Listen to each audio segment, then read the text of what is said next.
नमस्कार विद्यार्थी मित्रांनो, बृहन्मुंबई महानगरपालिका शिक्षण विभाग व्हर्च्युअल ट्रेनिंग सेंटर मध्ये तुमचं सर्वांचं हार्दिक स्वागत। बालमित्रांनो, कोविड-19च्या या कालावधीत आपली गतिशीलता मर्यादित झाल्यामुळे आपल्या शिक्षणाची गाडी रुळावरून घसरता कामा नये यासाठी बृहन्मुंबई महानगरपालिकेने तुम्हा विद्यार्थ्यांना घर बसल्या दर्जेदार शिक्षण प्रदान करण्यासाठी हे चॅनल सुरू केले आहे। बालमित्रांनो, मी तुमची व्हर्च्युअल टीचर अस्मिता गवंडी आज तुमच्यासाठी घेऊन आले आहे एक छानसा पाठ। चला तर मग आजच्या पाठाची सुरुवात करूया। इयत्ता 10वी आणि आपला आजचा विषय आहे इतिहास।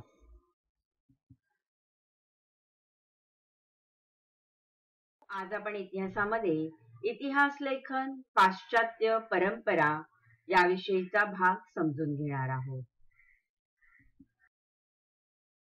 इतिहास लेखन पाश्चात्य परंपरा क्षमता विधाने, इतिहास लेखनाची परंपरा स्पष्ट करणे, इतिहास लेखनाचे शास्त्र विकसित होण्यात अनेक पाश्चात्य विचारवंतांचा हातभार लागला हे जाणून घेणे, भारतीय इतिहासातील विविध कालखंडांचा चिकित्सक तुलनात्मक अभ्यास करता येणे, भारतात तसेच जगात झालेल्या ऐतिहासिक संशोधनाची माहिती मिळवता येणे, इतिहास हा शास्त्रशुद्ध अभ्यास विषय आहे हे सांगता येणे।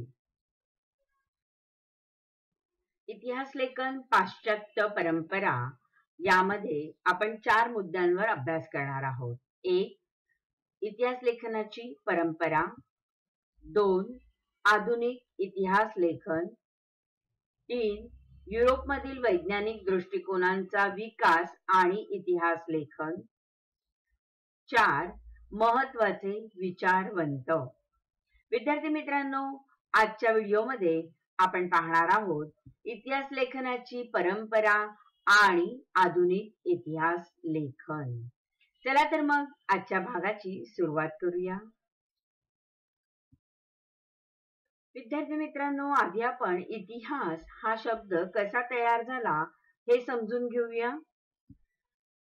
इति अधिक ह अधिक आस, इतिहास याचा अर्थ असा होतो की असे घडले। इतिहासाच्या दृष्टीने महत्त्वाचे 4 घटक आहेत। इतिहासाचे आधारस्तंभ आहेत स्थळ, काल, व्यक्ती आणि समाज। या 4 घटकांच्या आधारे आपण इतिहासाचा अभ्यास करत असतो।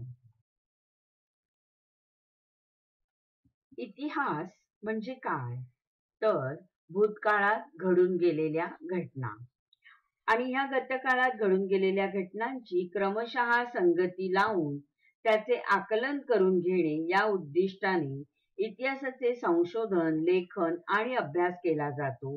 ही एक अखंड चालणारी प्रक्रिया आहे। वैज्ञानिक शाखांमध्ये उपलब्ध ज्ञानाची सत्यता पडताळून पाहण्यासाठी प्रायोगिक पद्धती आणि प्रत्यक्ष निरीक्षण यांचा अवलंब केला जातो। या पद्धतीच्या आधारे विविध घटनांच्या संदर्भातील सार्वकालिक आणि सार्वत्रिक नियम मांडणे आणि ते नियम पुन्हा पुन्हा सिद्ध करता येणे शक्य असते। परंतु इतिहासामध्ये मात्र असे होत नाही। इतिहास संशोधनामध्ये प्रायोगिक पद्धती, प्रत्यक्ष निरीक्षण यांचा अवलंब करणे शक्य नसते, कारण इतिहासातील घटना घडून गेलेल्या असतात तेव्हा त्यांच्या निरीक्षणासाठी आपण तेथे नसतो व त्या घटनांची पुनरावृत्ती करता येत नाही आणि यामुळे इतिहास हा प्रयोगशाळेत पडताळून पाहता येणे कदापि शक्य नाही।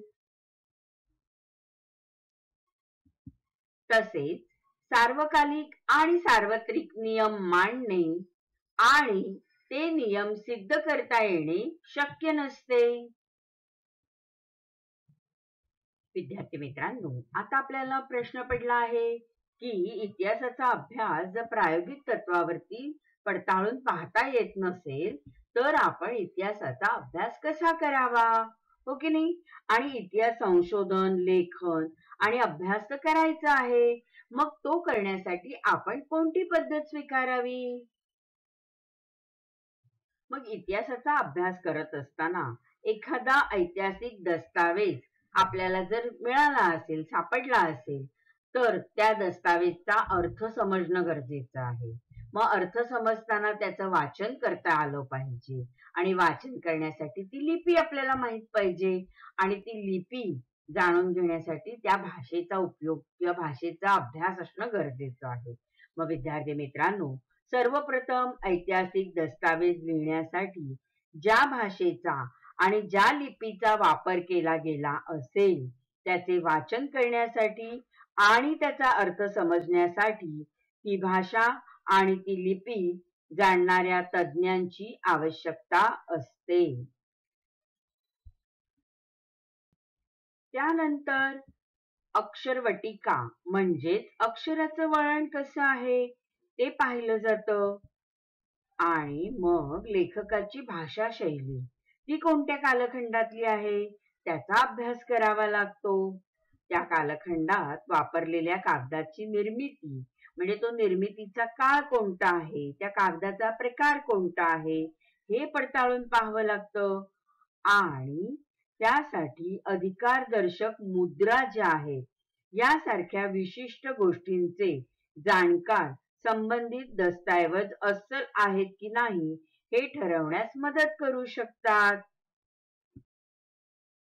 त्यानंतर इतिहास तज्ञ ऐतिहासिक संदर्भाच्या तौलनिक विश्लेषणाच्या आधारे दस्तऐवजातील माहितीच्या विश्वासार्हतेची पडताळणी करू शकतात.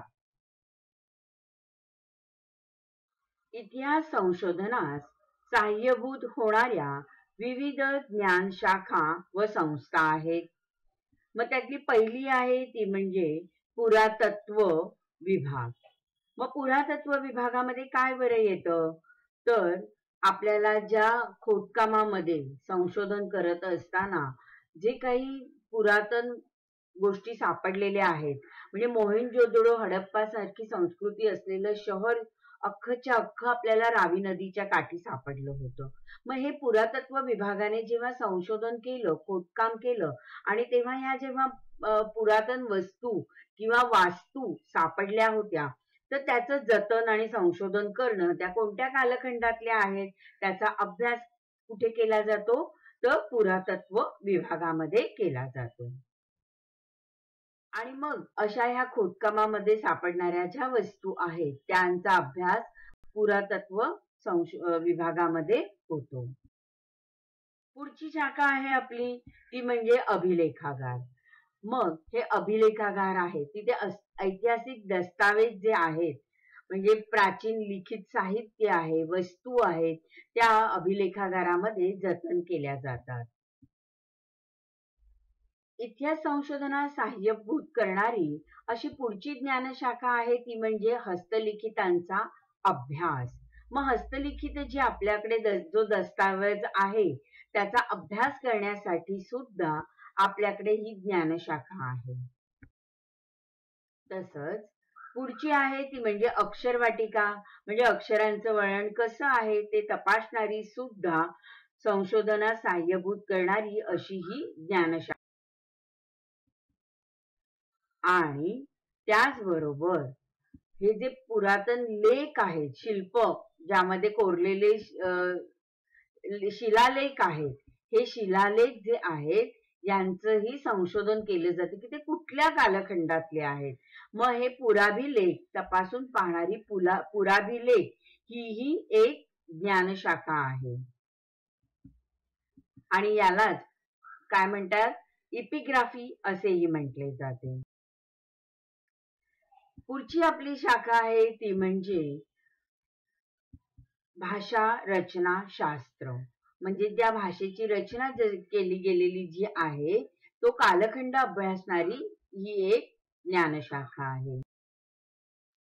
पुढची शाखा आहे नाणकशास्त्र. नाणकशास्त्र यामध्ये प्रत्येक कालखंडामध्ये राजांनी आपापली नाणी काढली होती. आणि म्हणजे जसे शिवरायांच्या काळातला होण होता, हो की नाही, तर ही जी नाणी आहेत, ह्या नाण्यांचा अभ्यास केल्यानंतर ती नाणी कोणत्या कालखंडातली आहेत, म्हणजे चंद्रगुप्ताच्या कालखंडातली आहेत, मौर्य कालखंडातली आहेत, हा अभ्यास केल्यानंतर आपल्याला ते समजतं. कारण त्या नाण्यांवर असलेलं त्या राजाचं चित्र असतं, दुसऱ्या बाजूला त्या कालखंडाची मुद्रा असते आणि त्यावरून तो कालखंड आपल्या लक्षात येतो. त्या नाण्यावरती तत्कालीन महत्वाच्या गोष्टींचा बोध दिलेला असतो. तर यावरून ह्या नाणकशास्त्राचा अभ्यास केला जातो आणि तो अभ्यास करणारी ही शाखा आहे. इतिहास संशोधनाची पुढची शाखा आहे ती म्हणजे वंशावळीचा अभ्यास, म्हणजे फॅमिली हिस्ट्री है ना. मग फॅमिली हिस्ट्री वंशावळ बघायची आहे, तर शिवाजी महाराजांच्या वंशावळीचा अभ्यास करताना तो कुठून सुरू होतो, तो मालोजी भोसलेंपासून सुरू होतो. तो कुठपर्यंत जातो, तो छत्रपती शाहू महाराजांपर्यंत जातो. आणि मग त्याच्यानंतरचा वंशावळ येते ती आपण बघू तर पेशवे घराण्याचा अभ्यास आहे. तर मग पेशवे घराण्याचा अभ्यास कुठून सुरू होतो, तर आपण त्यांची सुरुवात करतो ती बाळाजी विश्वनाथांपासून करतो. आणि बाळाजी विश्वनाथांपासून अगदी दुसरा पेशवा म्हणजे दुसरे माधवराव पेशवे इथपर्यंत आपण अभ्यास करत येतो. मग ही संपूर्ण वंशावळ आपण पाहत असतो. मग हीच वंशावळ जी आहे ती पाश्चात्य देशांमध्ये आहे. 15वा लुईस, 16वा लुईस यांचा आपण अभ्यास करत असतो. मग हा कौटुंबिक अभ्यास करत असताना जो ज्ञानशाखा अभ्यास करत आहे तो वंशावळीचा अभ्यास होय. विद्यार्थी मित्रांनो, याच घटकावरती संकल्पना चित्र पूर्ण करा यासाठी प्रश्न येतो. त्यावेळेला तुम्हाला इतिहास संशोधनात सहाय्यभूत होणाऱ्या ज्या ज्ञानशाखा आहेत, ज्या संस्था आहेत, त्यातली एखादी संस्था दिलेली असते. उदाहरणार्थ पुरातत्व दिलेलं आहे, तर बाकी ज्या संस्था आहेत म्हणजे 8 संस्थांचा आपण अभ्यास केला होता. मग त्यातल्या 5, 4 किंवा 6 दिल्या जातात आणि त्या रिकाम्या जागी असतात आणि तुम्हाला त्या भरायच्या असतात. म्हणजे उदाहरणार्थ आता आपण इथे बघू की एक पुरातत्व खातं दिलेलं आहे, तर अन्य 8 पैकी तुम्हाला इथे 5 भरायच्या आहेत. मग तुम्ही लिहू शकतात अभिलेखागार आहे, वंशावळीचा अभ्यास आहे, नाणकशास्त्र आहे, हस्तलिखितांचा अभ्यास आहे, भाषा रचनाशास्त्र आहे, हो की नाही. या व्यतिरिक्त पुराभिलेख आहे, अक्षरवटिका शास्त्र आहे. मग ह्यांचा उल्लेख तुम्ही करू शकता. एक दिलेला आहे, 5 लिहायची आहेत तुम्हाला आणि तुमच्याकडे ऑप्शन्स आहेत. तुम्हाला 8 संस्था माहिती आहे, त्यातल्या 5 तुम्हाला लिहायच्या असतात. तर असं हे संकल्पना चित्र तुम्हाला पूर्ण करण्यासाठी येतं. तर हा भाग तुम्ही लक्षात घ्या आणि याच्यावरती विचार करा. विद्यार्थी मित्रांनो, आता आपण इतिहास संशोधन पद्धती समजून घेऊया. इतिहासाची मांडणी करताना उपलब्ध ऐतिहासिक माहितीचे संदर्भ तपासणे, ऐतिहासिक माहितीचे संकलन, ऐतिहासिक बदलांना कारणीभूत असणाऱ्या प्रक्रियांचे स्वरूप अधोरेखित करणे, त्यांचे तौलनिक विश्लेषण करणे, विशिष्ट ऐतिहासिक घटनांच्या उपलब्ध माहितीचे स्थल, कालात्मक संदर्भ तसेच ऐतिहासिक अभ्यास पद्धतीच्या विविध संकल्पनात्मक चौकटींचे आकलन करून घेणे, ऐतिहासिक संदर्भाशी निगडीत योग्य प्रश्नांची मांडणी करणे, संभाव्य परिकल्पना मांडणे, इतिहासाच्या साधनांचे चिकित्सक संशोधन करणे. विद्यार्थी मित्रांनो, आता आपण आजचा जो घटक आहे त्याची सुरुवात करूया. 1.1 आपला पहिला मुद्दा आहे इतिहास लेखनाची परंपरा. मग इतिहास लेखनाची काय परंपरा आहे ते आपण आता जाणून घेऊया. इतिहास लेखन व इतिहासकार. इतिहासात उपलब्ध पुराव्यांचे चिकित्सकपूर्वक संशोधन करून भूतकाळात घडून गेलेल्या घटनांची मांडणी करण्याच्या लेखन पद्धतीला इतिहास लेखन असे म्हणतात. इतिहासाची चिकित्सापूर्वक मांडणी करणाऱ्या संशोधकाला इतिहासकार असे म्हटले जाते. इतिहासकाराला इतिहास लेखन करायचं असतं आणि इतिहास लेखन करताना त्याच्यावर काही मर्यादा सुद्धा येतात. मग इतिहास लेखन जे आहे हे इतिहास लेखन करताना, इतिहासाची मांडणी करताना भूतकाळात घडून गेलेल्या प्रत्येक घटनेची नोंद घेणे आणि तिचे ज्ञान करून देणे हे काही इतिहासकाराला शक्य नसते. मग इतिहासाची मांडणी करताना इतिहासकार वाचकांपर्यंत जे पोहोचवायचे आहे त्याप्रमाणे भूतकाळातील घटनांची निवड करीत असतो. इतिहासकाराने निवडलेल्या घटना आणि त्याचा वैचारिक दृष्टिकोन यावर इतिहासकाराच्या लेखनाची शैली निश्चित होत असते. प्राचीन काळात इतिहास लेखन परंपरा जगभर नव्हती. वडीलधाऱ्या व्यक्तींकडून ऐकलेल्या पूर्वजांच्या जीवनाच्या पराक्रमाच्या गोष्टी पुढच्या पिढीपर्यंत पोहोचवण्याची आवश्यकता त्या काळीही भासत होती. मग काय करायचे तर कहाण्यांचे कथन करायचे, गीत आणि पोवाड्यांचे गायन करायचे, गुहाचित्रांमध्ये स्मृतींचे जतन करून ठेवायचे आणि याद्वारे ते जतन केलेलं जे होतं साहित्य, हे साहित्य आपण पुढील पिढ्यांपर्यंत पोहोचवत होतो आणि यालाच आपण काय म्हणतो तर इतिहासाची साधने असे म्हणतात. मग जगभरातील प्राचीन इतिहासाचं जे संरक्षण आहे किंवा संवर्धन आहे हे करणं गरजेचं आहे. म्हणजे गुहाचित्र आहे, जी भीमबेटका म्हणजे मध्य प्रदेशमध्ये असलेलं भीमबेटका हे आहे, त्या भीमबेटकामध्ये गुहाचित्र सापडली. मग ती अगदी पुरातन काळातली होती, म्हणजे आदी मानवाच्या काळातली होती. मग त्यावेळेला भाषा, लिपी ह्याचा विकास झाला नव्हता. मग त्यावेळेला तत्कालीन लोकांनी जी गुहाचित्र रेखाटली होती ती आपल्याला पाहायला मिळतात. मग ती जी गुहाचित्र आहेत त्याचं संरक्षण आणि संवर्धन करणं हे गरजेचं आहे. तसेच दुसरं म्हणजे कहाणी कथन आहेत, ज्या परंपरागत आपल्या कहाण्या आहेत, गोष्टी आहेत, ज्या इतिहासात घडून गेलेल्या घटना आहेत त्या पुढील पिढीपर्यंत पोहोचवणं गरजेचं आहे. मग त्या ज्या गोष्टी आहेत म्हणजे तत्कालीन राजे काय करत होते, कसं राज्य होतं, त्या ज्या घटना आहेत त्या कहाणीच्या दृष्टीने आपण त्या गुंफून आपण पुढील पिढ्यांपर्यंत पोहोचवत असतो. तसेच काही श्लोक आहेत, काही गीत आहेत, है ना, मग त्या ओव्या आहेत ह्या आपण परंपरागत त्यांचं गायन करतो. मग हे गीत पोवाड्यांचं गायन करून तो इतिहास आपण जपत असतो. आणि हीच आहेत महत्वाची इतिहासाची साधनं.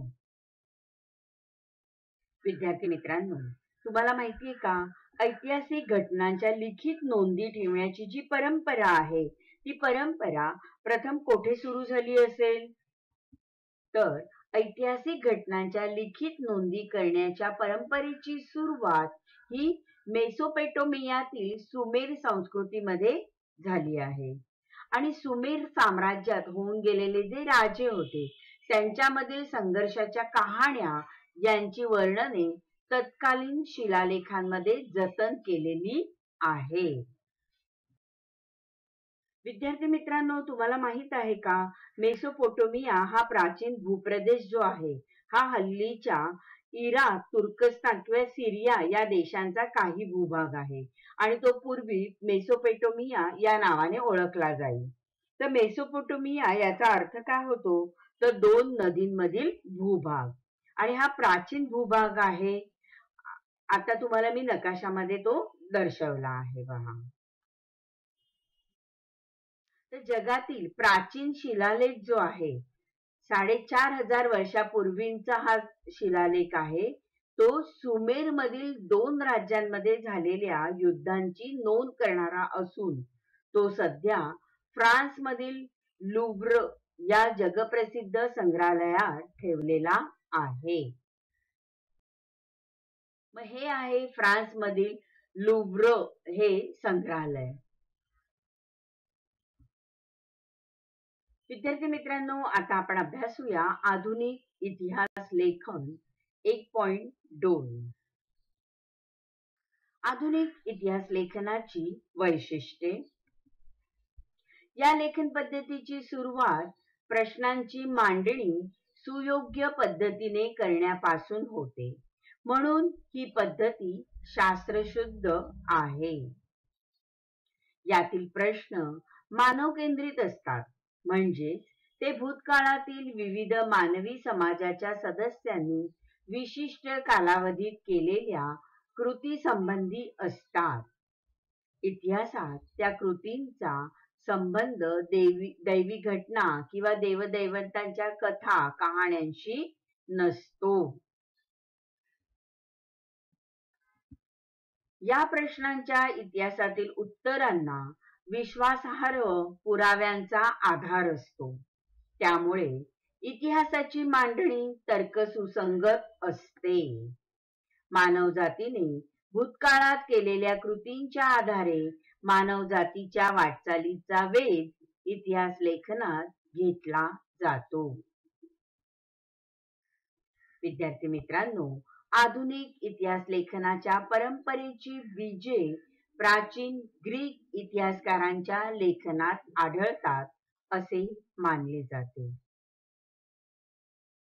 हिस्ट्री हा शब्द ग्रीक भाषेतील आहे. इसवी सन पूर्व 5व्या शतकात होऊन गेलेल्या हेरोडोटस या ग्रीक इतिहासकाराने तो प्रथम त्याच्या द हिस्ट्रीज या ग्रंथाच्या शीर्षकासाठी वापरला.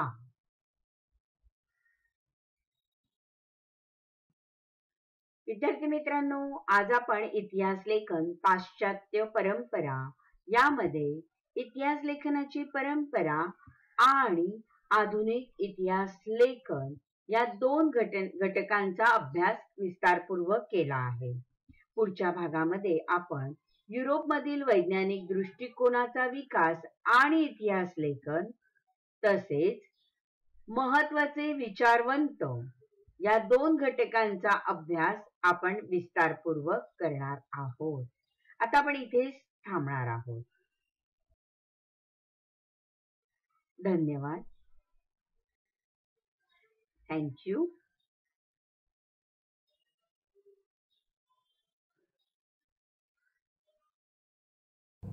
बालमित्रांनो, कसा वाटला तुम्हाला आजचा पाठ? आवडला ना? मग माझे जर असे छान छान पाठ तुम्हाला पाहायचे असतील ना, तर हे चॅनल सबस्क्राईब करा. आणि हो, या पाठांचे तुम्हाला जर पहिल्यांदा नोटिफिकेशन हवं असेल तर बेल आयकॉनला क्लिक करा. आणि तुमच्या काही प्रतिक्रिया असतील तर त्या तुम्ही कमेंट बॉक्समध्ये नक्कीच लिहा. आता आपण इथेच थांबणार आहोत. धन्यवाद.